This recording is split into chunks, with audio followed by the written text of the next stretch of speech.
Hey guys, welcome to Sippin' and Spillin' with Sid from 3 Mississippi. How's your December going so far? A little hectic, a little crazy?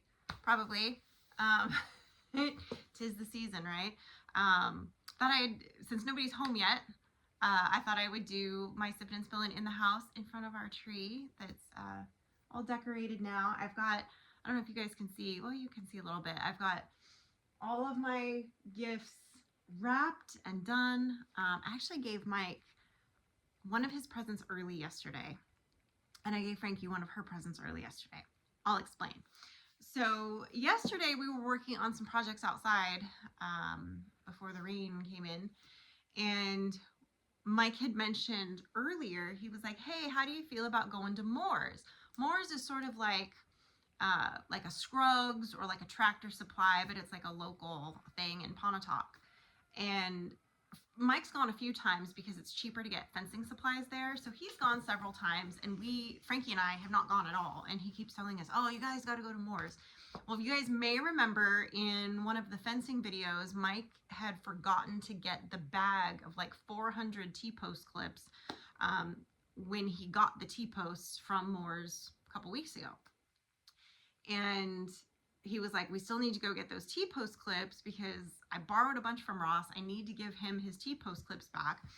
And, it's going to get dark early. We can leave a little bit earlier before they close, and we can go do that and check it out. And so I said to Frankie, he had mentioned several weeks ago that he wanted a felt hat because he's got a bunch of straw cowboy hats. And he used to have several felt hats, but over the years, between several moves and things like that, I think when we moved, he decided to just get rid of them because they weren't in the best shape anymore. And they had been really beaten up because he used to wear them on stage a lot when he was performing and doing music every night. Well, not every night. There towards the end, but he used to for a long time. He did music 5 nights a week. So it was just kind of, they were beat up, they were sweaty, they were nasty, and yes, I knew you can fix them, but between the moves and everything that had happened over the last decade, they hadn't held up well. Anyway, so he got rid of them when we moved, and he was complaining the other day. It was one of our first cold days that we were working outside. And he was like, man, I wish I had a felt hat, blah, blah, blah. So, of course, right away, I'm like, mental note, Mike needs a felt hat. So I said to Frankie, I was like, hey, I want to get Daddy a felt hat for Christmas, but I already got him his gifts. So, this will be like an extra thing, but I know if I don't get it for him, he's going to go buy it for himself eventually. So she's like, yeah, that's a good idea. So she said, I'll sneak in his office when he's outside, and I'll look at his other hat and see what size it is. And then you can order one. So she did that. I went through and looked at every hat known to man, found this little boutique that sold Ariat hats, and ordered him a black felt hat. And it looked really, really good when it arrived. I was nervous about shipping a hat because, what if it got squished? But they marked it as fragile. It came perfect. And so anyway, yesterday when he's saying, hey, let's go to Moore's, my brain goes, if they have hats there, he's going to look at hats and he's going to want to buy a hat. And I may already have him a hat at home that fits him perfectly. So I said, before we go, I need you to open one of your gifts early. And he kind of looked at me weird. And he's like, honey, it's like the beginning of December. Like, what? Really? And I was like, you'll know when you open it, you'll understand, but you need to open this now. So he opened it and he was like, oh, great. And then he tried it on. And of course, it did not fit. It was too small. And even though it was the right size, it's just like with anything with jeans or whatever, from brand to brand, the sizes fluctuate because of the shape, the style, whatever. Anyway, did not fit. So I'm like, well, bummer. And he's like, well, we'll look at hats when we're there. So he found a hat. He ended up finding a hat at Moore's that we ended up getting him as a Justin hat, and which was great. They were about the same price, so that's gonna basically wash out in the end. But it's a dark brown, which I actually liked better. And I had tried to get him a dark brown one because I thought that one was a little bit more versatile for him, but I couldn't find the style that I knew he would want in the size that he needed in dark brown. So I ended up getting him the black. So anyway, so this actually works out. Now I just have to ship that back next time I'm in Starkville and drop by the UPS store. Not the end of the world. And then I let Frankie open one of her gifts because I had gotten her and I like matching fleece, like sweatpants and sweat top that says grateful on it. And I had mine on and I hadn't given her hers yet. And of course, she comes up to me. She's like, Mom, this is fleece lined. Oh my gosh, why didn't you get me one? I'm so jealous, blah, blah, blah. And I couldn't like say anything. And I was like, do you want to open one of your gifts now, too? So anyway, they each got to open a present yesterday because it was necessary. She basically busted me on one of her gifts, which my own fault for wearing it, but it was cold and I wanted to be comfortable. And and then of course Mike with his cowboy hat. So bummer that it didn't fit, but I got points for remembering that he wanted a felt hat and like pursuing that. So I at least get points for that. So we ended up moving. We didn't get as much done yesterday as we had planned. Mike had needed to do one final mow for the season for a couple of weeks now, but every time he's had time, it's rained or it's still been too muddy from the last rain for him to go out and mow. So yesterday it hadn't rained yet. It had been like, I think probably about a week or so since it had rained. And we had had a couple freezes since then, or frost, like hard frost, like everything froze, like the water, everything, in the last week. So the ground was a little bit firmer. So he was able to get out there and mow. So we were kind of waiting on him to do a few other things. So we took care of other stuff. But anyway, we ended up moving the poultry yesterday and expanding their pasture line again, which was needed. They had basically just picked it clean where they were. And then we were trying to fix the, what do you call it? Electric poultry fencing, because it was not electricking very well. And it's still not really well. It's like a dull buzz. So something's off with it and we can't figure out what's wrong with it. Everything's grounded. We mowed the area where it's going to be. So everything's, you know, chunked in there. Don't know what happened. He's going to have to dig into it a little bit further. But at least it's working a little bit right now. It's just not working like, it's not at full zap potential at the moment. So we'll see what's going on with that. But then we went up to Moore's, which was pretty cool. And I had meant to film some of that and I completely forgot, which sometimes happens because I get distracted by other things. We were doing stuff and then we grabbed a bite to eat while we were in Pontotoc before we came home. And then when we came home, I had to get the chickens in the crock pot because I was making chicken soup for today, which I'm going to be going in there and making the noodles in a minute for Sunday lunch, which I know you guys are seeing this on Monday, but so that cooked all night. And my bad. See, here's the problem. I knew it wasn't going to have enough time to cook between when I got up in the morning and like getting back from church. I would have been really pushing it to get them to cook in time in the crock pot. And it needs to cook on low. You can't put it on high. I mean, you could, but it's not for the chicken soup.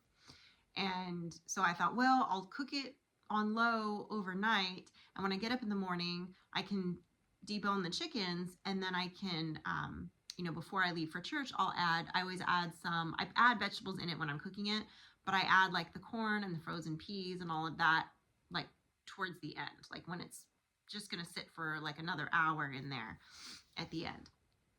And I go to take the crock pot lids off and take the chickens out, and the crock pot. So okay, let me rewind.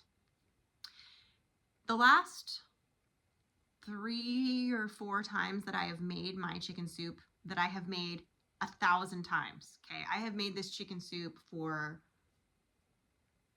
many, many years. It's an old recipe. It's a very, very basic recipe. It's basically using a whole chicken and it's making its own broth, and like you put the vegetables in and the seasonings and like you let it slow cook, and then you take the chicken out and you take all the bones out and take the meat off and put the meat back in and blah, blah, blah, right? It's a whole thing. I could do it with my eyes closed, okay? The problem is every time I've had to get a new crock pot or whatever, all the crock pots, it's always like warm, low, high. It never tells you like the temperature it's at, which infuriates me. And I had Googled it in the past to try to dial it in, because sometimes if you're making other stuff, the temperature is a little off and the cook time is then off, and it's a whole thing. So long story short, the last few times I made it in my giant roaster, which is not a crock pot, but you can set the temperature. And so I was able to cook my chickens all night, setting it at like, 200 and something degrees, and let it slow cook all night and pull them out in the morning, debone them no problem, blah, blah, blah, right? The crock pots were running at the temperatures of the fires of Mordor. I have no idea. I had them on low. I had both crock pots going. I had my big giant one going, my 10-quart one, and then I had my little Pioneer woman going. That's I think she's like, I don't know, maybe 7 quarts. Maybe I don't know. She might be bigger than that. I think she's 7 quarts, 6 quarts, maybe. I don't know. Anyway, I go to pull the chickens out of the Pioneer woman one, and the chicken like is falling apart. Like I can't even pull it out. But like the bones are falling off and I'm like, oh my word, all the little bones are gonna be in the soup. This is a disaster. So I have to carefully like get multiple tongs to like swoop it over super fast, because as you're lifting it slowly, trying to not like the broth splash back at you or whatever, all the bones are falling out. I'm like, this is a disaster. So anyway, I'm like, this has never happened before. I have cooked this soup all night on low in crock pots before. This has never, ever happened. Normally when I make it though, I start it in the morning and I cook it all day while I'm home or while I'm out and about and then come home, but it's for dinner that night. I've never but still it's the same amount of time. It shouldn't have mattered. It was 8 hours, it was 8 hours, it was 8 hours. It shouldn't have mattered. I don't know what happened. If we're being super honest, I don't know why it did this. And so then I go to do the other one and I take it out of the big one and it's doing it too, just disintegrating. And I'm like, this is a first. This is like if I was making broth on the stove and cooked it on, high heat for a while and then reduced it. This is how the carcasses fall apart. I'm like, this is not good. So anyway, I managed to get them out. I managed to pick all the bones out. Praise, hark, I hope, we think. I'm going to have to give a disclaimer at lunch today. Like, I did my best. I'm pretty sure I got all the bones out. However, this is what happened. So anyway, so got that all deboned, got it all thrown back in there, and now I just have to make the noodles, because I always make the noodles separately so they don't get like gummy or overcooked. You can throw them in there and cook them that way, but they get a little so anyway, I don't know what happened. I don't know if I got used to cooking it in the roaster pot, but because I've done it that way the last few times, because I've been making big batches. Like I made a big batch for the soup parade thing. I made a big batch when we had a work party here. I made a big batch of it for something else. So I don't know, I don't know what happened, but something happened. So it is what it is. I tasted it. It tastes fine. Taste them. In fact, it probably is one of my better batches of soup, in the sense that because it broke down so much, like it like the flavor is really in there of the broth more. I don't know. So we'll see. Hopefully everybody likes it. I'm sure it'll be fine. The stresses of Sunday lunch sometimes, of timing it with church and the night before and the day, and it's a lot. It's a lot. But we did take separate cars today because they had practice till 12:30, and I knew I had to get home, and I had it on warm while I was gone, and I just turned it off because the one pot was up to like 150 degrees and the other pot was sitting at like, 140. So I'm like, okay, let's turn these off, and like, they don't need to cook. I want them warm. And I've seen those mats advertised this year that like they roll out and you set what temperature you want it at, and you can just sit things on it and it keeps at that temperature. I'm like, I need to invest in one of those. They're not cheap. But man, I feel like that would alleviate some of my cooking stress of things. And plus it'd be a great thing to take, like if we're like, a lot of times we're doing a big dinner thing here, or we're doing a big dinner thing at my friend Beth's, and to be able to roll that out and just stick all the food on it while we do other stuff would be the bee's knees. So anyway, I think go in there, make the noodles, get everything done, get everything ready. I think it'll be fine. But those crock pots, man, they go from nothing to boiling on warm. It doesn't make sense. Does not make sense to me. Yeah, I had these 2 old crock pots forever, and I got rid of them when we moved, because the one I had left the lid on it. It had a plastic thing on the lid, and I had made mashed potatoes in it, and I stuck the whole crock pot with the lid in the oven, and it melted the lid a little bit. And then the screen, it had a digital display, which I loved. I loved this Crockpot. Had a digital display so you could see exactly and time it and all the stuff. It was dying. It was like, it'd go, and then like the screen would go dark, and then like I had to throw it away. And then my other one, I forget what was wrong with it, but it was essentially possessed by a demon. I don't know. It would do all kinds of weird stuff. And so I had to throw that one out too. And then I had one more that I got rid of, and I was like, you know what? I'm not going to move with any Crockpots. I will buy the Crockpot that I want, because those were all hand-me-downs that I had. I was like, I'm going to buy the Crockpot that I want. And so I did. I bought 2 Crockpots. One that's smaller if I'm just cooking for the 3 of us, and then one that's bigger. And then I have my giant roaster pot, which I don't even remember why we bought that or how we got it. I remember like vaguely having a discussion about it years ago, and then we didn't use it for like a really long time. I've used it more since we moved. I don't think I ever used it in California. I think we used it once or twice for a couple things when we were having parties. But like for the most part, like I think I did a leg of lamb in it one time when we were having a party. But for the most part, I've used it more here to make big things of soup. But it works. But they're a nightmare to tote around and clean and all that. But they work. All that to say is the Crockpots were the bane of my existence this morning when I woke up to that discovery of disintegrated chicken. However, I think it's still going to be good. So it's fine. And I don't know. I think tonight, if the rain holds out, I think we're going to be working on Frankie's truck this evening.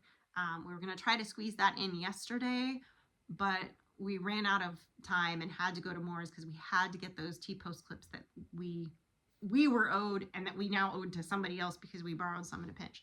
So I'm hoping tonight when we get back from Sunday lunch or this afternoon that we'll have time to work on that, and then maybe watch a Christmas movie together and have more chicken soup. So we'll see. But anyway, guys, that's what's going on right now. Lots of things happening this week. You guys will see that video about us working, and Frankie actually almost killed me yesterday. That's it, like twice. Once with the Polaris and once with the tractor. So if you want to see how she almost unalived me twice in one day in a very short period of time, you'll have to make sure and check out Tuesday's video because it will be in there in all its glory. Yeah. So having teenagers is fun. So anyway, guys, I appreciate you as always. I hope you're having a wonderful, blessed Advent season. I hope you're able to celebrate this month with your friends and family. I love this time of year. I love decorating for it. I love all the cozy things and the buffalo plaid that goes along with it. And of course, the reason for the season, you know, we have very, very, very many things to be grateful for and thankful for. And Jesus and his sacrifice for us and God's gift to us of his birth is definitely top of the list. So we're very, very glad to have that, and very glad to be able to enjoy that this season with friends and family. So on that note, stay blessed, and remember, safety's off.